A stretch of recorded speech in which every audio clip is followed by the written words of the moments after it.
morning. This is a live press conference. You'll first be hearing from 6 board members who will explain why we're all here. That will take about 8 minutes. After that, I will moderate questions from the press. With that, I would like to introduce Shoshana Zuboff, author of The Age of Surveillance Capitalism and Professor Emerita, Harvard Business School. Shoshana? Thank you, Kyle. You know, folks, last night, Mr. Trump shamelessly weaponized broadcast television and the venerable institution of the presidential debate to sow fear and confusion, setting the stage for his rejection of the electoral process and of the peaceful transfer of power. Our group has come together for one purpose. We demand comprehensive action to ensure that Facebook cannot be weaponized to undermine the vote and with it American democracy. Ours is an emergency intervention aimed at Mr. Zuckerberg and Facebook employees. We now approach the 59th minute of the 11th hour in this democratic crisis, and the time for excuses and political deals is over.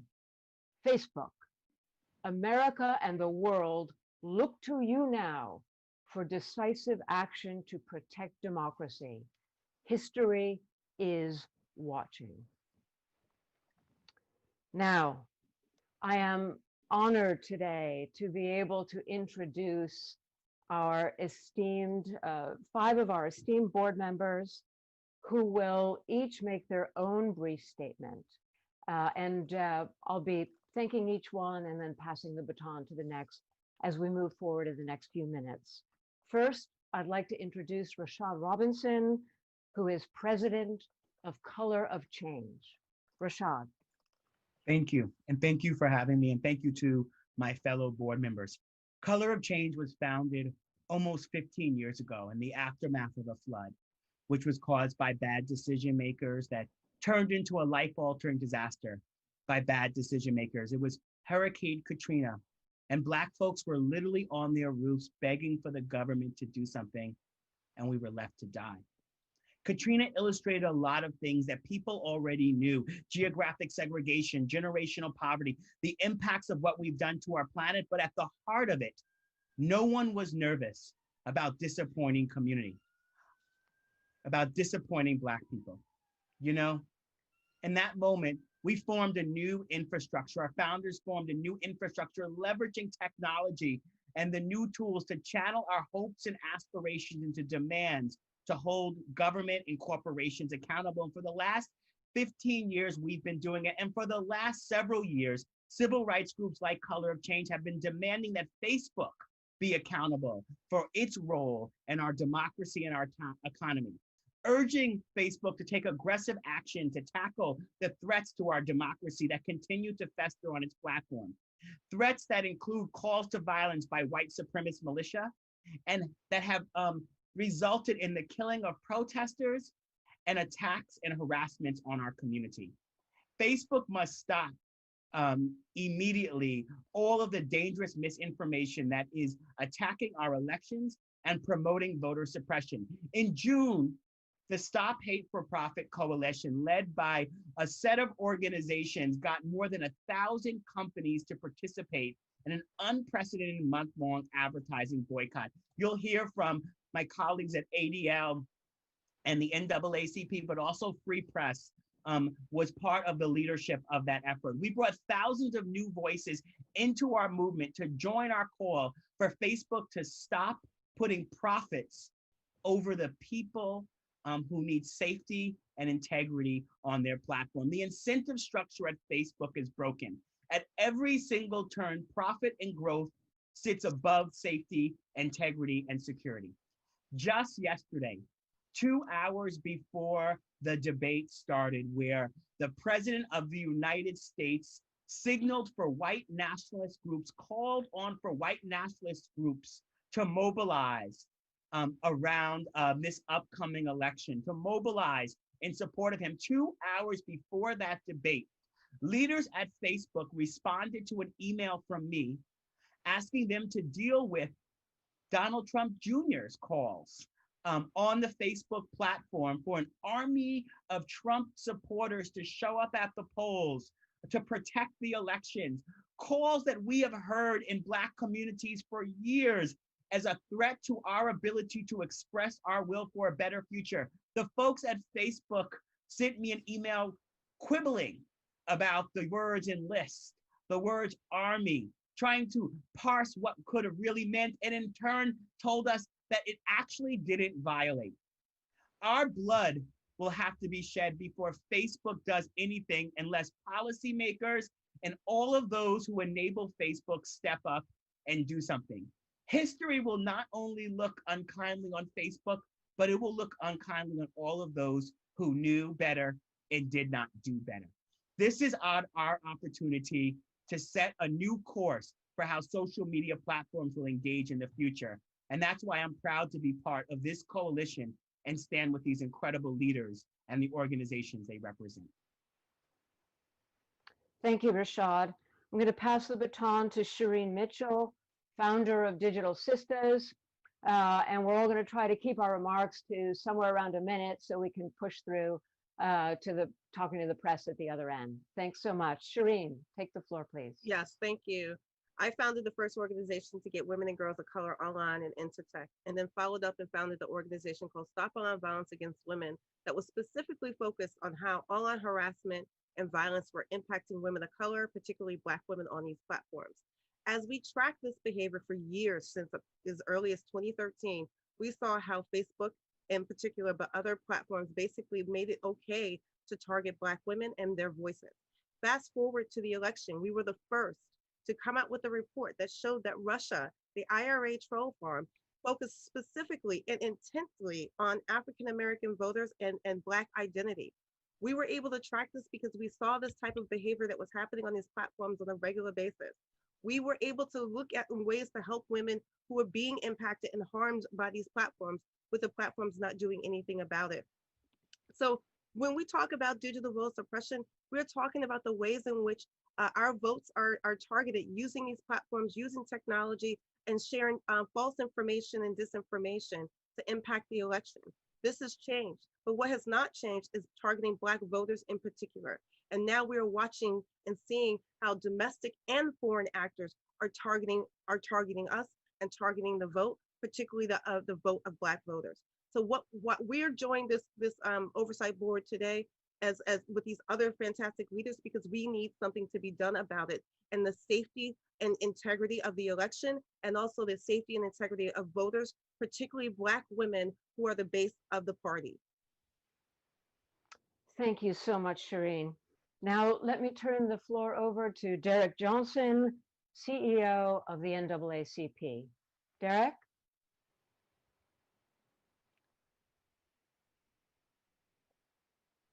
Is Derek missing at the moment?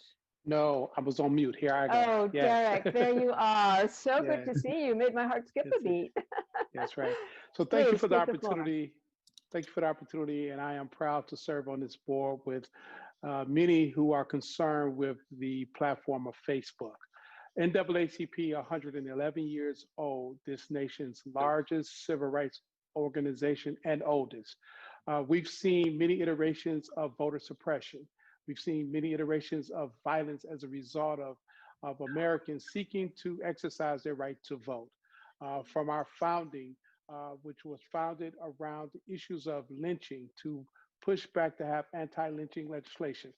We have not seen this level of deafness from a corporate entity to serve society. We have had many conversations with Facebook, and they have refused to address basic issues of keeping people safe and protecting our democracy. In this moment, in the aftermath of last night's debate, where the president of this nation made a direct appeal to a white supremacist group, while at the exact same time refusing to denounce white supremacy, is problematic. I can only imagine the activity that's taking place on social media platforms like Facebook today as a result. So we must stand up as a community to continue to call on Facebook to be a good corporate citizen, to put guardrails in place to keep people safe protect our democracy, because the resultant violence that we have seen in Kenosha, what we've seen in the Bay Area with the federal law enforcement officer being killed as a result of inaction of Facebook, we fear that those activities will carry out the next 34 days up through the elections and after the elections. So this oversight board is also important because Facebook has refused to protect people and protect our democracy. Thank you so much, Derek. I'm now turning the floor over to Professor Lawrence Tribe, scholar of constitutional law and a professor at the Harvard Law School. Larry? Thank you, Shoshana.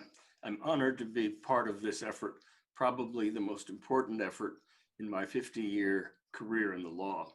We are, as Shoshana said at the outset, watching a coup d'etat in progress.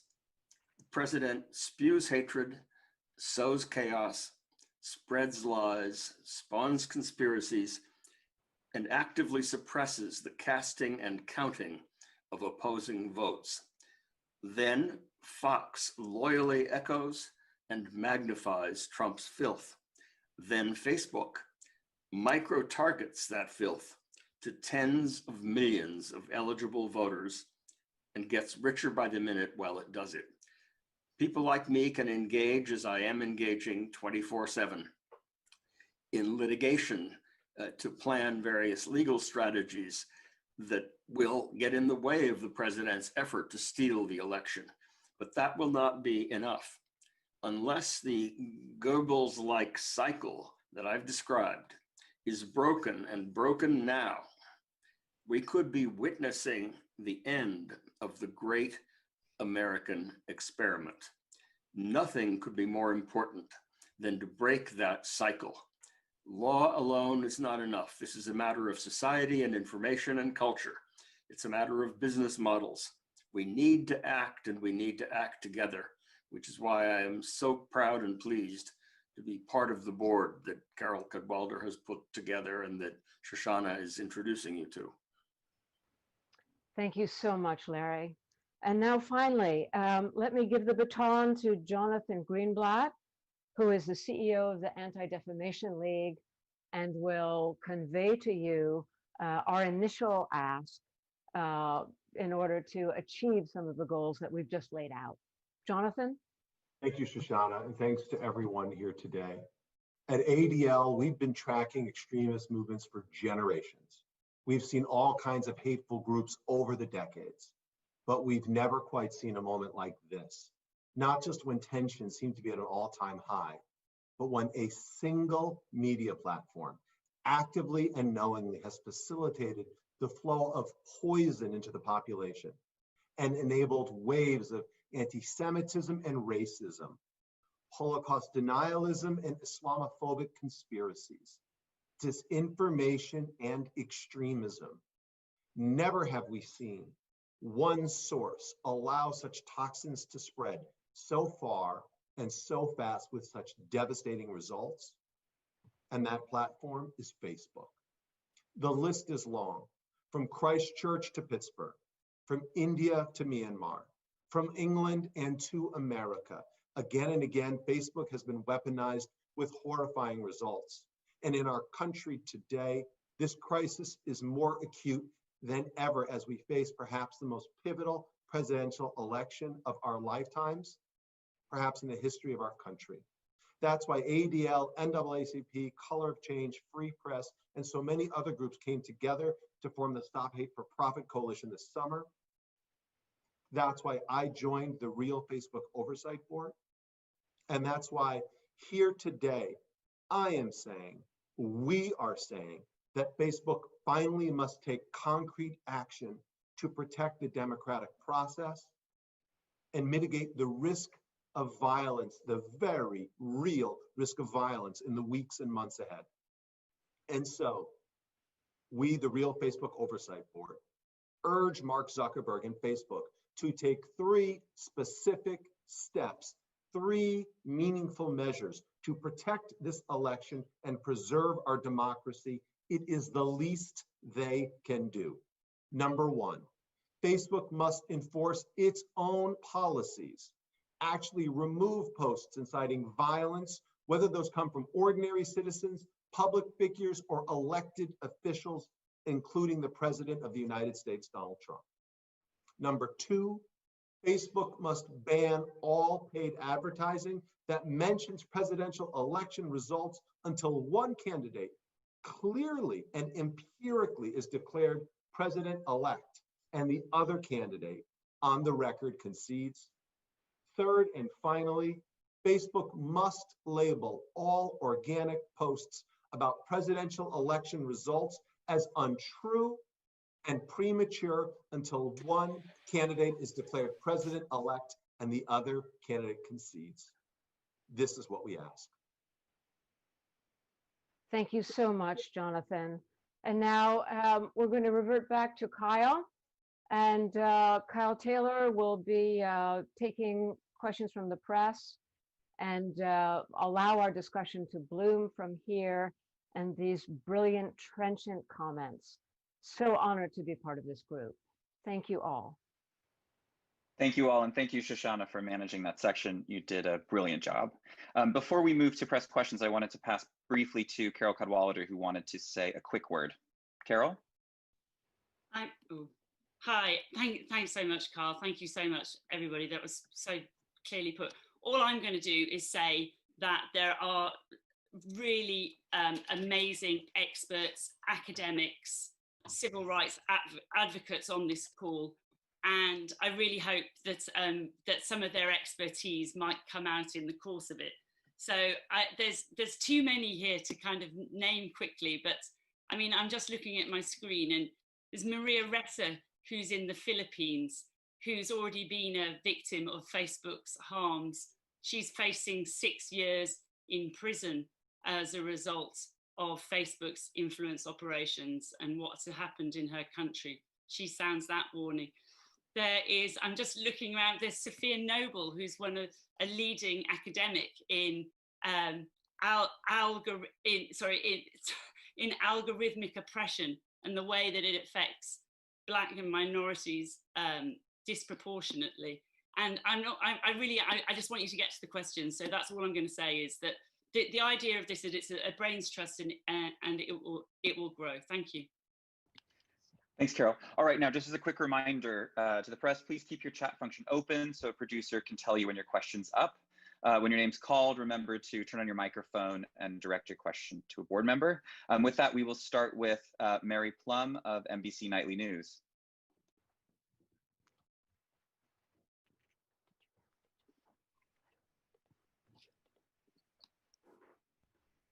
Mary?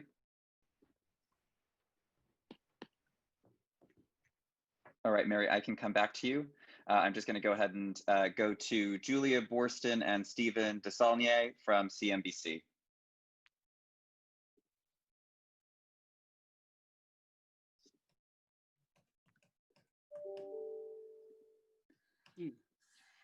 Okay.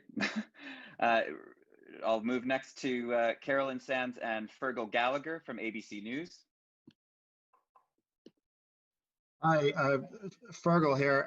I guess my question would be to Jonathan, and basically on that first step about enforcing Facebook's policies to stop inciting violence. I mean, what specifically they have so many rules, but what specifically could they do more to enforce that they're not doing now? Is it being more specific on the language, or maybe you can clarify? I mean, Fergal, yes, indeed, they do have terms of service. But what use are terms of service if they don't serve any purpose? So Rashad Robinson talked earlier in this press conference about asking them to step in and stop allowing people like Donald Trump Jr. to call for the militarization of the polling places. That is a violation of their terms of service, and yet they keep it up, you know, and they can give you all kinds of convoluted explanations. You know, we've seen Facebook groups literally utilized this summer to organize violent actions on the streets and undermine the Black Lives Matter protests. In fact, the Kenosha Guards, another militia group, literally planned in broad daylight on Facebook groups the action that led to Kyle Rittenhouse showing up fully armed with a semi-automatic weapon and murdering 2 people in broad daylight. Fergal, any other company, any other media business would have shut this down long ago. The fact that Facebook doesn't enforce their own terms of service, at best, it's inexplicable. At worst, it could be illegal. And I think that's why Professor Tribe and others have brought cases. And that's why this group is going to be focused on holding Facebook accountable now until Election Day and beyond. So like that specific example, the Kenosha Guard, where they said it was contractors who missed it, so their core team didn't find it. So their core team should be looking at it, everything, right? J&J didn't get to say, well, those Tylenol bottles were tampered with, but maybe contract workers had shipped them, right? Ford didn't get to say, well, the Pinto was blowing up, but maybe contract workers put it on the line. Facebook should do what every other company in American business history does. When your product doesn't work and it kills people, you take it down and you fix it, or you sunset it. That's how it works in every other industry. That's what we're asking for here. Many of us have run campaigns about the fact that they are using contract workers when they actually should be using employees, not paying people a living wage, not giving them the type of protections that they need for having to deal with some of the hateful content, which causes all sorts of emotional and psychological damage. The fact of the matter is, when COVID hit, these folks were sort of sent home and sent away and did not have access to be able to even have healthcare and other things that employees. This is a company that's making a whole lot of money and is now using contractors for things that they say they care about and take seriously, which is only an example of why they don't take it seriously in the first place. And also make sure that we understand that they said the same exact thing when genocide happened in Myanmar. If that's the same excuse from then to now, what have they done differently? And the other piece about this is that people don't realize is that when you have contractors and those that don't live in this country, don't understand what white supremacy looks like and the violence that happens in this country, they will all miss the mark on it. If you don't have people who have understanding of what it looks like for Black identity and to be targeted on this land, that's one of the reasons why they need to change their not only their service, but the ways in which they're hiring employees and contractors to do the moderation process.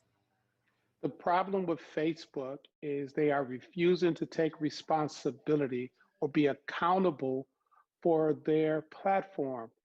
They tout their successes, but try to blame their failures on outside forces or factors, when in fact, they are both accountable and responsible for how the platform is being used. So to say in one breath that you have community standards in place, and when those community standards are not followed or you fail to enforce them, then you blame it on an outside factor. That's irresponsible for a corporation of this size, and there needs to be more accountability taken by them. There needs to be more accountability put in place so future harms are not caused by the use of this platform. All right, thanks very much, Derek. Let's move to the next question. Next we have Rob Pegararo from USA Today. Rob?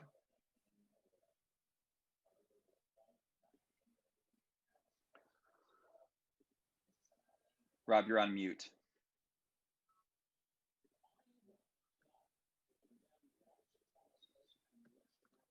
All right, I'm gonna give it one more moment, Rob. Okay, I'm gonna keep moving. Next week, oh, sorry, go ahead, Rob. Hey guys, so it looks like I've seen many other demands placed upon Facebook, made of Facebook in the past, like stop allowing micro-targeting of political ads, much more sweeping changes. These seem very focused. I take it this is, you're looking at what you realistically think they will do, regardless of whether they actually will bring that sort of level of goodwill to it, but simply what you think is a realistic ask of them in the 30 odd days we got left. Look, apologies are not enough, Rob. We need action. And we don't need action in some abstract way. We have concrete, specific steps they can take to protect this election and preserve our democracy. We just don't have time to hear this was, what was Mark's phrase, Rashad, an operational mistake? around the Kenosha Guard. That was a deliberate decision, the product of a series of decisions. And now Facebook has an opportunity to make a deliberate decision here today to protect our democracy. It's that simple. You know, we've learned that if we're not really specific with Facebook, they will claim that they are already doing what we're asking them to do. So we've had to get very specific in a very short time frame. Clearly, there is much more that Facebook needs to do to protect the health and safety of people and our democracy.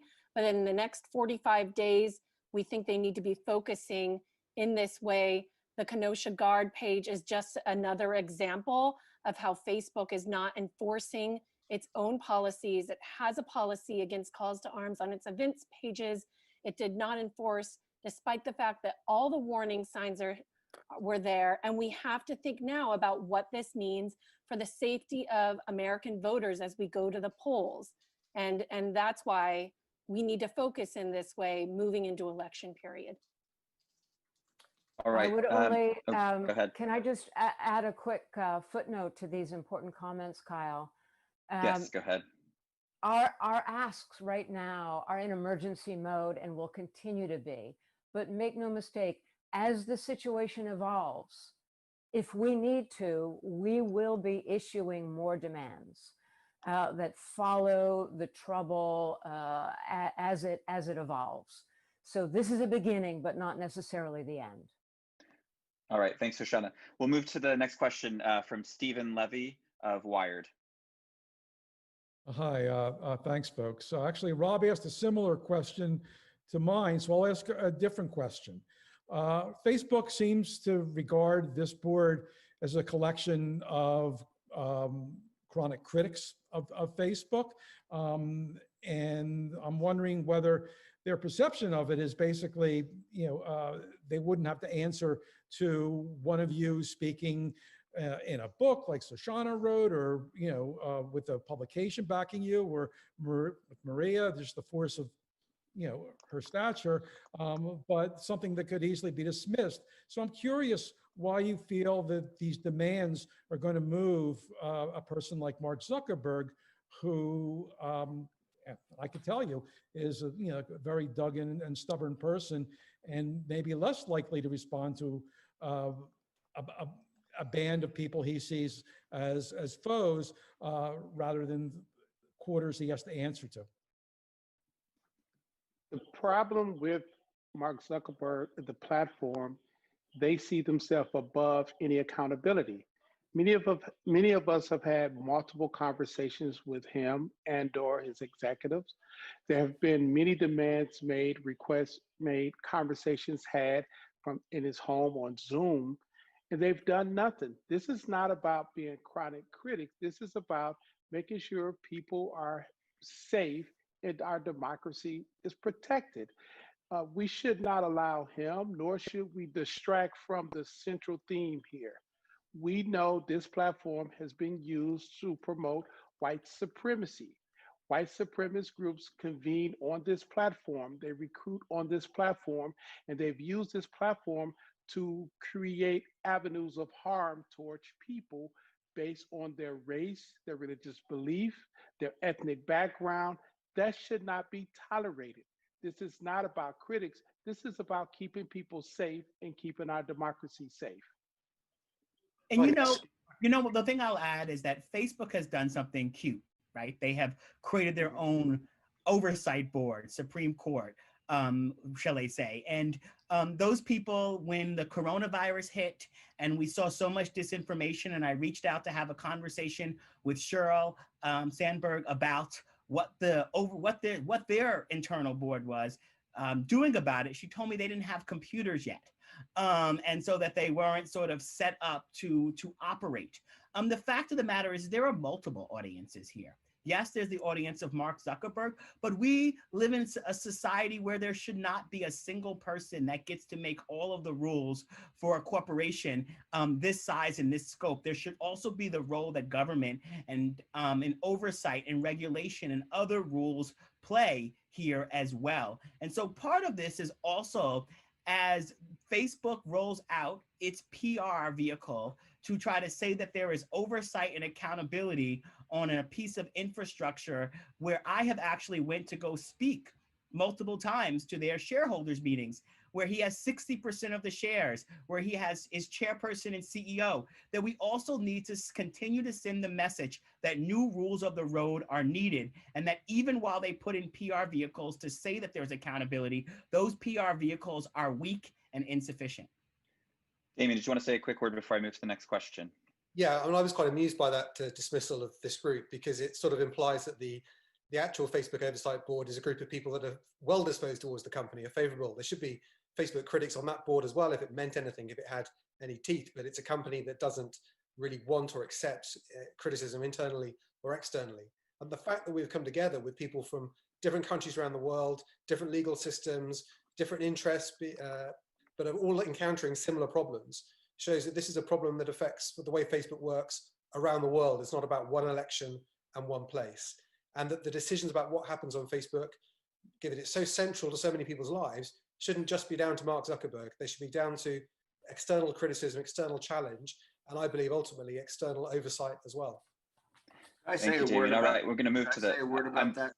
I'm sorry, we're just going to move to the next question, but the next question is from Queenie Wong from CNET. Hi, I had a question about the oversight board that Facebook is forming. I mean, how do you think, what do you think should happen with that? Do you think that board should not move forward? They haven't had their first case yet. So what do you think should happen with that particular oversight board? And was calling yourself the real Facebook oversight board part of some strategy to challenge the other oversight board?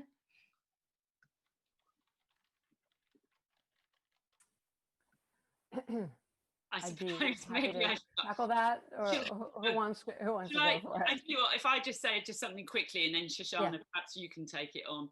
And the thing is that there are like really impressive experts and academics on the Facebook's oversight board that it's created, and we wish them all the luck in the world, and we cheer them onwards, and we really hope that they can do something in the longer term to hold Facebook to account. But they are not going to be holding them to account right now at this critical time. And so that was the whole purpose of doing this, was that it is meant as just an emergency response in this moment, given the risks that these people have been shouting about and are not being heard. And the only thing we wanted to do, and there's a little band of people who've been working behind the scenes to just try and put this on and to give these experts and these leaders a voice, is that it's just to try and make people understand that the people who really understand these systems and who really understand this technology and understand the ways that it impacts these communities are sounding the alarm bell and are saying that this really could be used to destroy, American democracy as you know it, essentially. But I'm going to hand it to Shoshana, because she's been a cheerleader of this project from the start, and her support in terms of getting it off the ground has been very key. Thank you, Carol. I just want to add a couple little ideas. Number one, I agree with Carol that there are fine people on that board, and nothing that we're doing is personally aimed at them. I believe it is fundamentally illegitimate for Facebook as a corporation to be constructing and funding its own oversight board. And that can only happen in a world where we have a void in the rule of law, that we do not yet have the legal frameworks and institutions in place that should provide the oversight that this highly consequential corporation requires. The second point I want to introduce, and this also reverts to Stephen's question, I think we all regard this board as not a vehicle for our own voices so much as a channel for the voices of the American public, of the American citizenry. We are at a moment right now where, based on the most up-to-date survey research, the American public has entirely lost faith with this corporation. I'm looking at numbers right now. 70% say Mark Zuckerberg has too much power and that Facebook puts profits over societal harm. 79% want Facebook to do more to protect democracy. 91% want it to fix misinformation as a matter of the greatest urgency to democracy. So if Mark Zuckerberg doesn't want to listen to Maria Ressa or Larry Tribe or Shoshana Zuboff or any of the other great people who have put their time into this, listen to the American public, because they are telling you, Mr. Zuckerberg, that your time is up one way or another. You can get on the right side of this, or you can continue to prevaricate and hide behind your political deals. That's where we are. Thanks, Shoshana. I wanted to bring Maria in quickly, and then we'll move to the next question. Maria?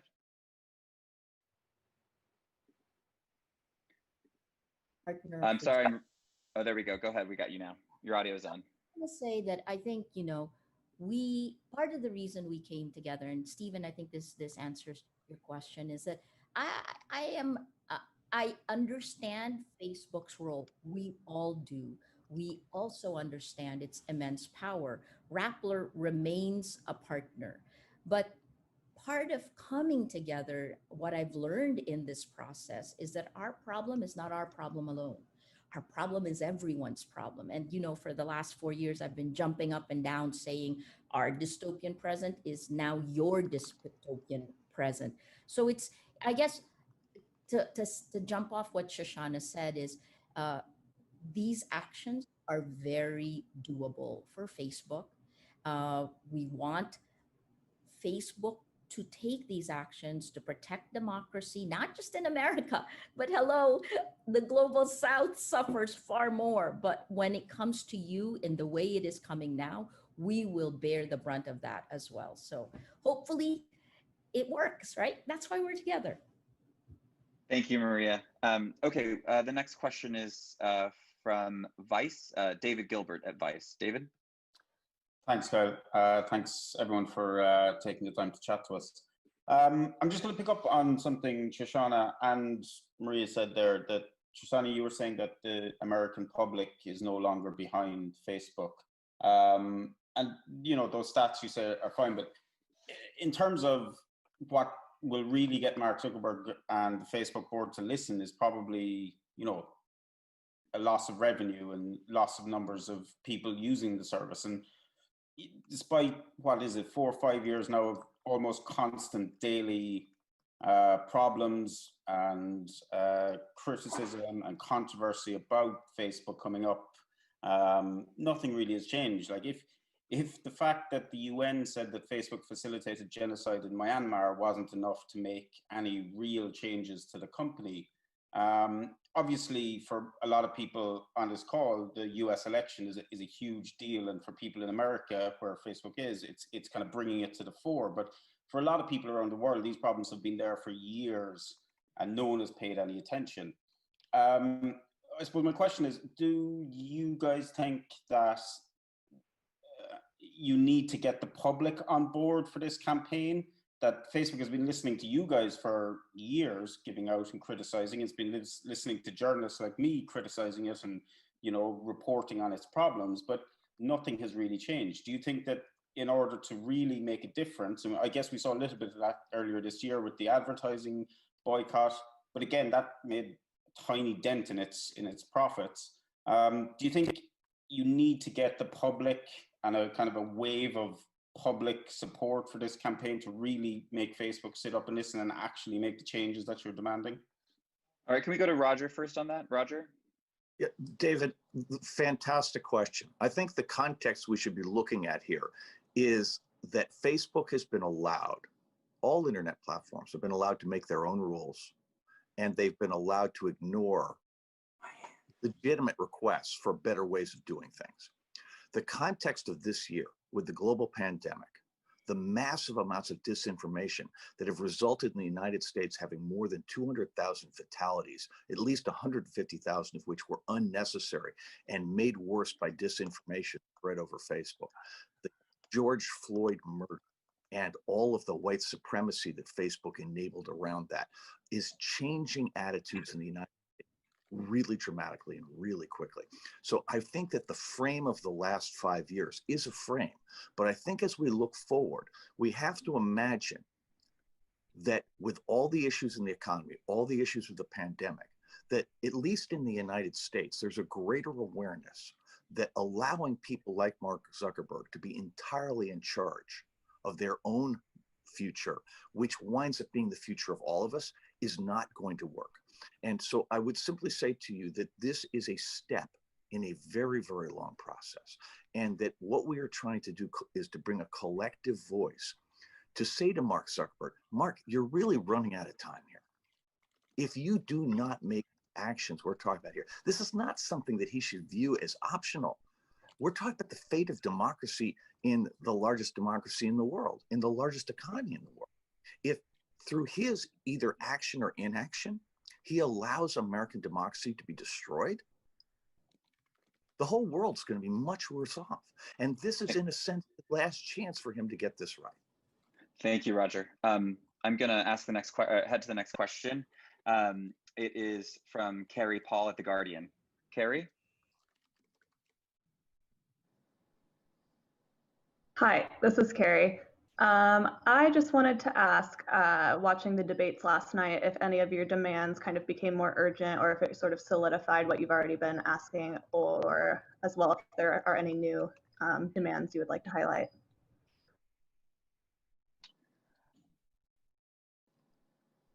Safia, do you want to go? Great. I think there's no question that the mass media channel for helping educate the American public was also broken last night. And so what we know is that people will turn to the places that they have available to them to get news and information. And one of the things we're most concerned about is that Facebook has an unprecedented amount of control over the kind of news that, quite frankly, Americans need to be informed to have a robust democracy. So there's no question that if mass media, television, and otherwise is not able to help communicate out on the important issues, then the role of Facebook will have even more disproportionate harm. I think we're incredibly alarmed at the speed and scale through which propaganda, just last night, we saw that the top trending sites that were communicating about the debate, what was happening off platform, were in fact white supremacist and extremely far right leaning organizations that were weaponizing Facebook to take control of the narrative about the debates.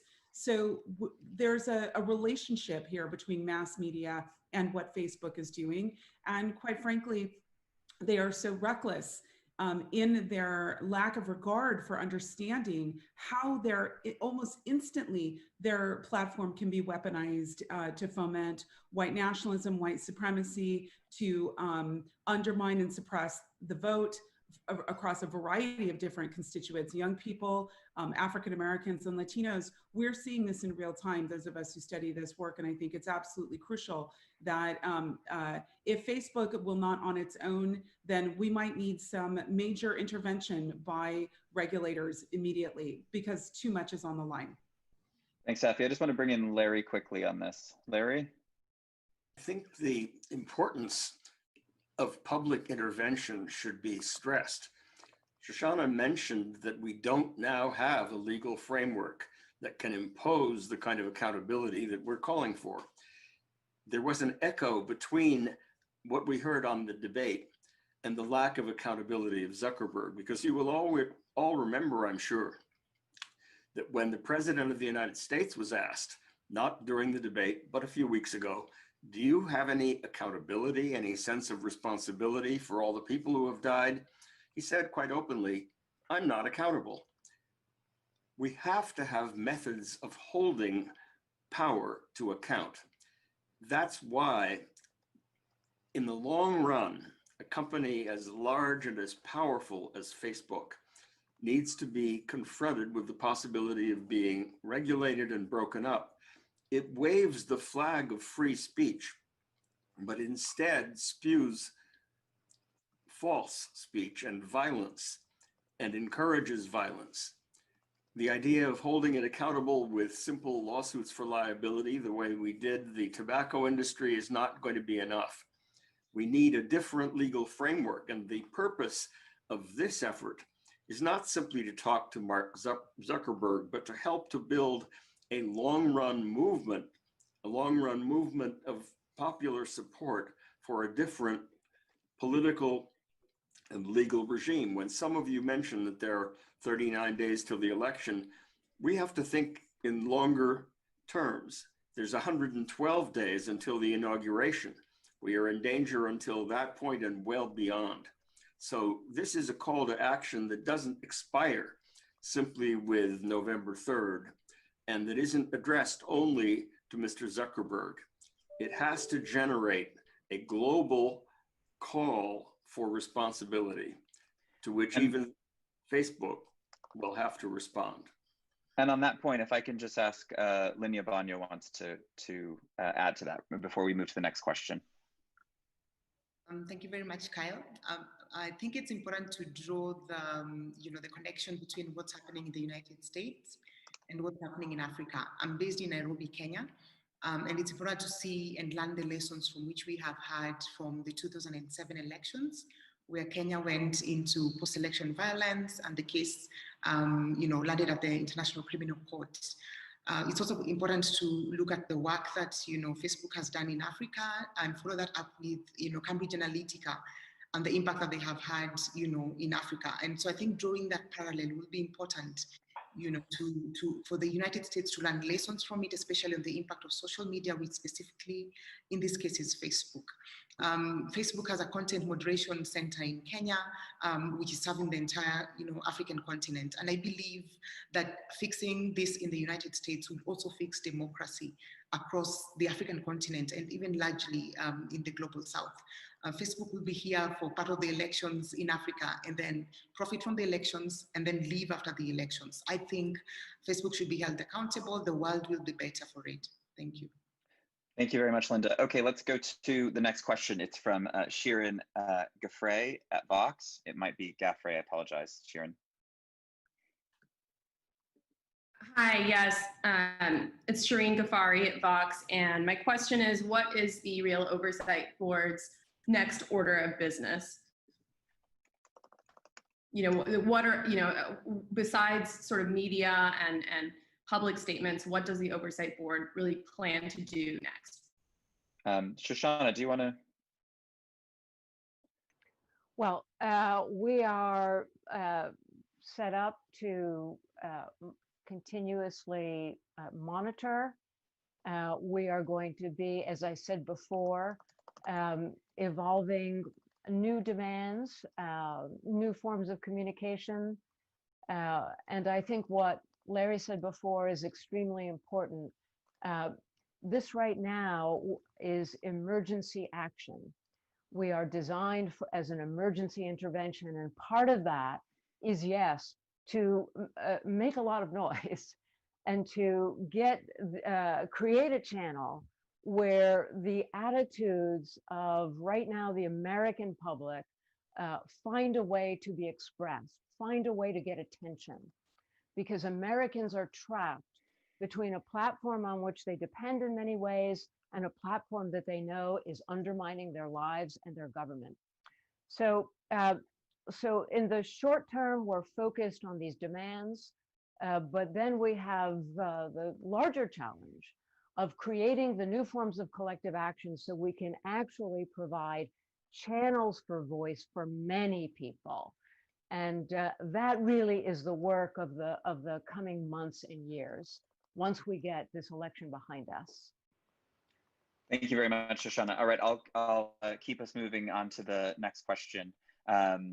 Lawrence Dodds from The Telegraph. Hi all, thank you very much. Can you hear me okay? Yes. Thank you, great. I wanted to ask you about the role of Facebook's algorithms in this, and particularly the group recommendation algorithms.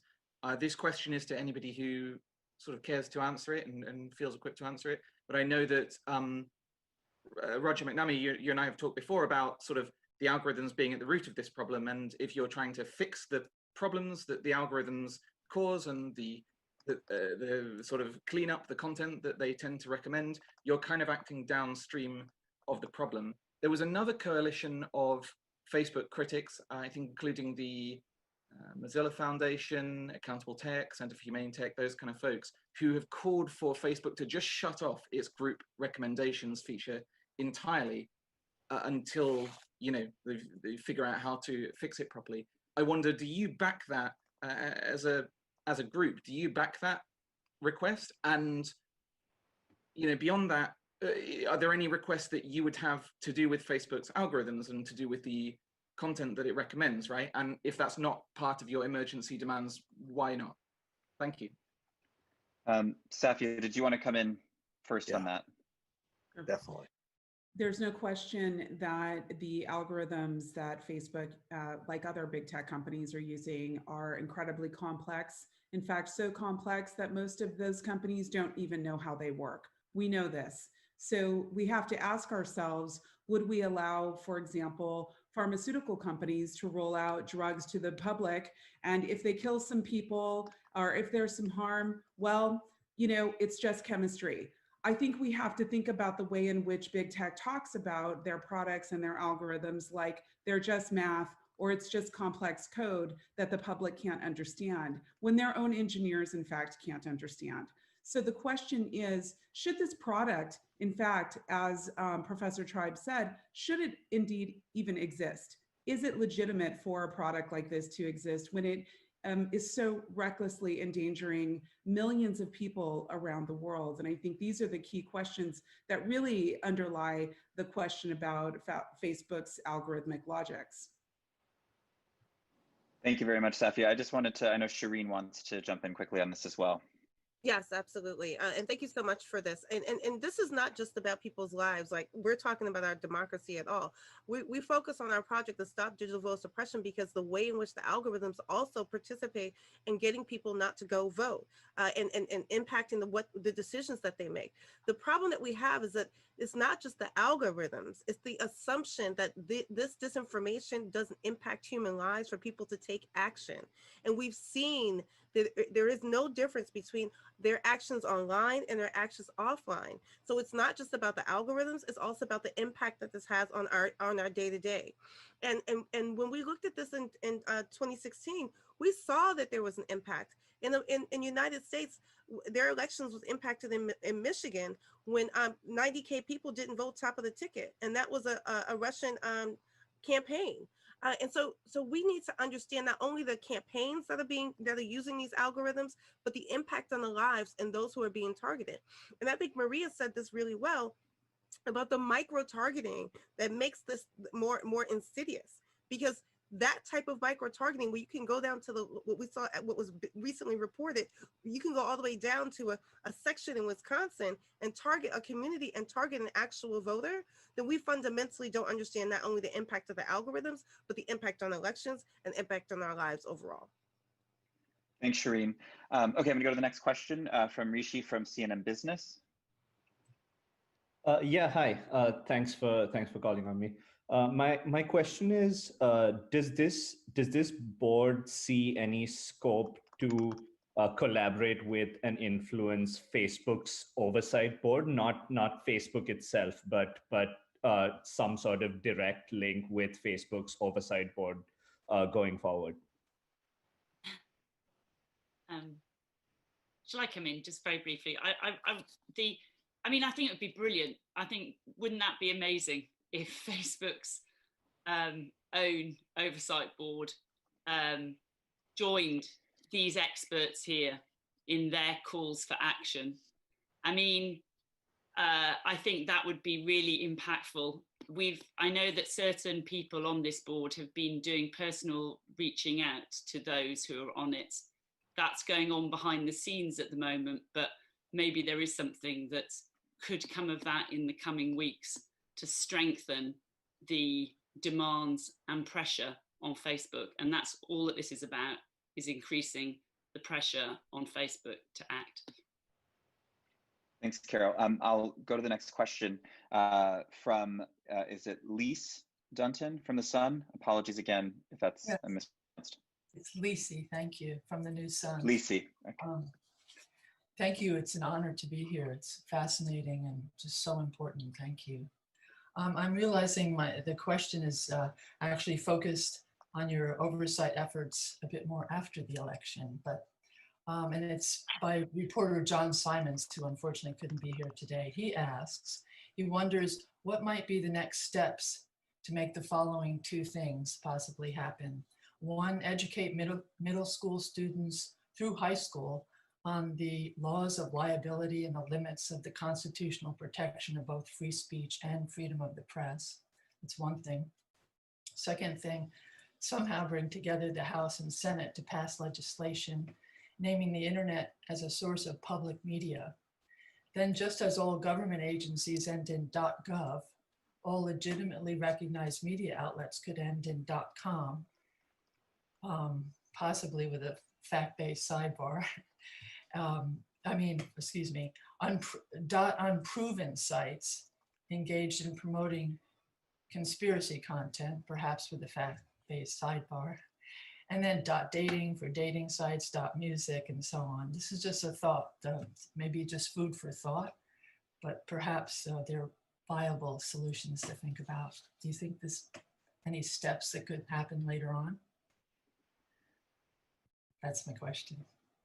I mean, just to be fair, we haven't discussed those, specific hypotheticals. I do think part of the function of this board is not only to make a call, a moral call, to Mark Zuckerberg to be on the right side of history, but to actually fight disinformation with more public awareness about what is happening. And so, yes, we are relying on news sources and reporters to educate the public about how Facebook is being used to manipulate us.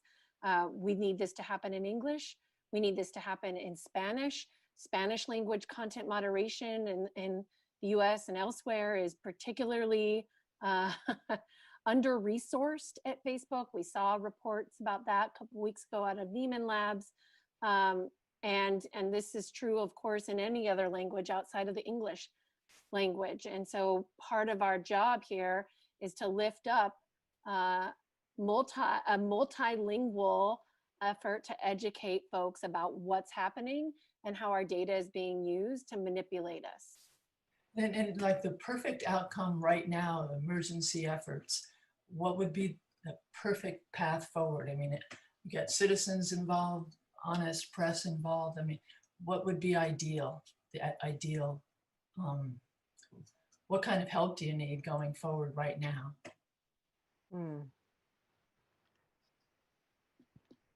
Well, I can tell you that one thing that would make a huge difference to democracy is that the very companies who are undermining it pay taxes back into the public coffers that strengthen democratic institutions. And that includes K through 12 schools, universities, public libraries, all of the kinds of resources, journalism, public media. These are the kinds of democratic institutional counterweights that can stand up to a very narrow band of big tech companies led by Facebook, quite frankly, to undermine democracy. If you want a well-informed, thriving democracy, you actually have to have a well-informed, thriving citizenry or community of people who can be well educated on the issues. We cannot just leave it to internet companies to be somehow in the vanguard of educating the public. We need all of the other longer, more complex, more robust organizations to help educate the public. This is not just a Band-Aid kind of fix. And of course, the trillions of dollars that these companies mine off of the public at our demise, print money off the backs of our exploitation, and then never put a penny back into the coffers that would in fact strengthen and embolden and bolster our democracy is also part of the problem. So maybe we could have emergency regulators repatriate dollars and put them back into public coffers so that they can be used toward education. Wow, thank you. It's great. Kyle, Great. Yep, go ahead, Shoshana. Can I add one little comment here? Since we're talking to Lisi and other journalists right now, I think it's important to say that journalists have a tremendous role to play at this moment. This is not a time for formulations of false equivalence. This is a time to really lift the veil on what's going on. We've had great reports, even from Bloomberg to New York Times and everything in between. We've had great reports on the political deal making that Mark Zuckerberg has entered into with Trump and members of the Trump administration. We've had the last 2 nights of really stellar investigative reporting on Channel 4 News in the UK, unveiling exactly how the Trump administration, the Trump campaign used Facebook, weaponized Facebook, using all of the traditional methods and mechanisms of surveillance capitalism to suppress the Black vote in 2016, and now to stir up the white vote in 2020 with false reports about law and order. So this kind of highly dignified and focused reporting is absolutely essential at this moment. And I'm so proud of all the journalists who are here with us, and know that your role is front and center in this struggle. Thanks very much, Shoshana. And with that, we're going to close. Thank you all for coming, and I will leave it all there, and you can expect more from us very soon.